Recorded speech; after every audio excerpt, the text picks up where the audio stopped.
Assalamualaikum warahmatullahi wabarakatuh. Kami dari kelompok 3 ingin mempresentasikan hasil materi PowerPoint kami yang berjudul Peraturan dan Regulasi tentang ITE Transaksi Elektronik. Sebelum kami presentasi, izinkan perkenalan diri kami. Perkenalkan, nama saya Fajil Maulia. Nama saya Bambang Lugito. Perkenalkan, nama saya Dwi Desita Pradina. Saya Fikri Pareji. Perkenalkan, nama saya Irfan Saputra.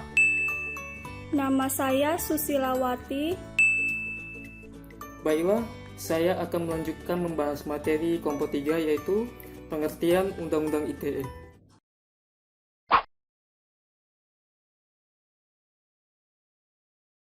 Pengertian Undang-Undang ITE. Undang-Undang Informasi dan Transaksi Elektronik disingkat Undang-Undang ITE atau Undang-Undang Nomor 11 Tahun 2008 adalah undang-undang yang mengatur tentang informasi serta transaksi elektronik atau teknologi informasi secara umum.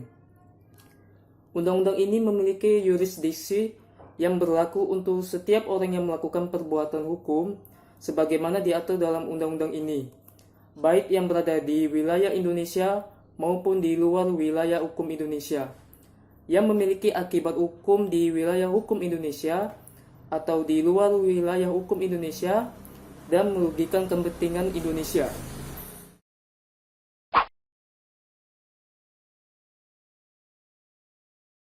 Di sini saya akan menjelaskan tentang teknologi informasi dan transaksi elektronik dilaksanakan dengan tujuan. Yang pertama, mencerdaskan kehidupan bangsa. Yang kedua, mengembangkan perdagangan dan perekonomian. Yang ketiga, meningkatkan efektivitas dan efisien pelayanan publik. Yang keempat, membuka kesempatan seluas-luasnya kepada setiap orang untuk memajukan pemikiran. Yang kelima, memberikan rasa aman, keadilan, dan kepastian hukum bagi pengguna dan penyelenggara teknologi informasi.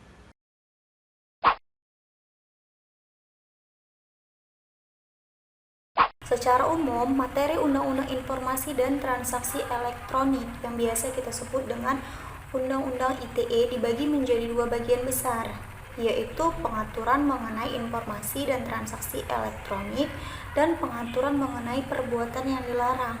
Poin pertama, contoh materi mengenai ITE. Yang pertama, pengakuan informasi atau dokumen elektronik sebagai alat bukti hukum yang sah terdapat pada pasal 5 dan pasal 6 UU ITE. Yang kedua, tanda tangan elektronik terdapat pada pasal 11 dan pasal 12 UU ITE. Yang ketiga, penyelenggaraan sertifikasi elektronik atau Certification Authority yang terdapat pada pasal 13 dan pasal 14 UU ITE. Poin yang kedua adalah contoh materi perbuatan yang dilarang atau cybercrimes. Beberapa cybercrimes yang diatur dalam UU ITE antara lain, yang pertama, konten ilegal yang terdiri dari antara lain kesusilaan, perjudian, penghinaan atau pencemaran nama baik, pengancaman dan pemerasan yang terdapat pada pasal 27, 28, dan 29 UU ITE. Yang kedua, akses ilegal yang terdapat di pasal 30.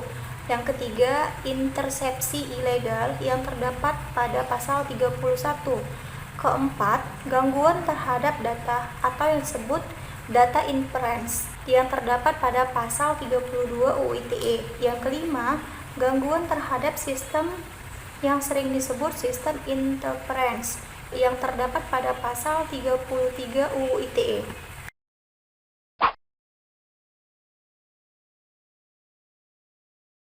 Peraturan pelaksana. Ada 9 pasal Undang-Undang ITE mengamanatkan pembentukan peraturan pemerintah. Poin ke-1, Lembaga Sertifikasi Keandalan, pasal 10 ayat 2. Kedua, tanda tangan elektronik, pasal 11 ayat 2. Yang ketiga, penyelenggara sertifikasi elektronik, pasal 13 ayat 6. Keempat, penyelenggara sistem elektronik, pasal 16 ayat 2. Kelima, penyelenggaraan transaksi elektronik, pasal 17 ayat 3. 6, penyelenggara agen elektronik, pasal 22 ayat 2. 7, pengelolaan nama domain, pasal 24. 8. Tata cara intersepsi pasal 31 ayat 4. 9. Peran pemerintah dalam pemanfaatan TIK pasal 40.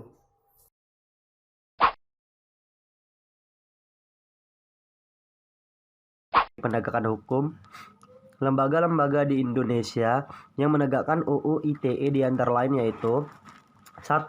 Kementerian Komunikasi dan Informatika berperan sebagai regulator khususnya Direktorat Jenderal Aplikasi, dan kedua, Kepolisian Negara Republik Indonesia. Yang ketiga, IDSIRTI, Indonesia Computer Emergency Response Team. Keempat, IDSIRTII/CC, Indonesia Security Incident Response Team of Interest. Dan kelima, IDSIRTII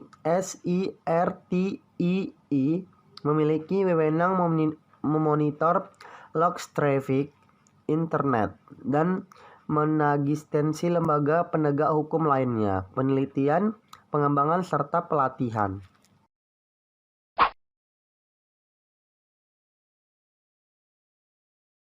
Adapun contoh kasusnya yaitu kasus ini merupakan pertama kalinya UU ITE menelan korban. Seorang ibu rumah tangga di daerah Tangerang dituduh mencemarkan nama baik sebuah rumah sakit swasta tahun 2009. Hal itu disebabkan ibu tersebut menuliskan keluhannya terhadap pelayanan rumah sakit dalam sebuah mailing list atau milis di internet. Tuntutan yang dirasa berlebihan membuat masyarakat beramai-ramai membuat gerakan sosial.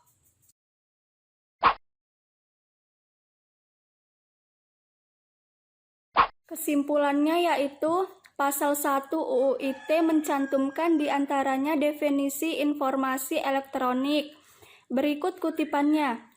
Informasi elektronik adalah salah satu sekumpulan data elektronik, termasuk tidak terbatas pada tulisan, suara, gambar, peta, rancangan, foto, elektronik data interchange atau EDI, surat elektronik atau elektronik mail, telegram, telex, telekopi atau sejenisnya, huruf, tanda, angka, kode akses, simbol, atau perforasi yang telah diolah yang memiliki arti atau dapat dipahami oleh orang yang mampu memahaminya. Maka dalam menggunakan teknologi informatika harus sesuai dengan ketetapan peraturan perundang-undangan. Kesalahan yang dilakukan secara sengaja ataupun tidak sengaja akan mendapatkan sanksi yang telah diterapkan oleh pemerintah. Dengan adanya UU ITE, maka akan memperaman setiap kegiatan yang dilakukan secara online dan melindungi hak dari tanda tangan elektronik yang memiliki oleh seluruh pengguna. Baiklah, demikian hasil presentasi kelompok 3. Terima kasih atas perhatiannya. Kurang lebihnya kami mohon maaf. Wabillahi taufiq wal hidayah. Wassalamualaikum warahmatullahi wabarakatuh.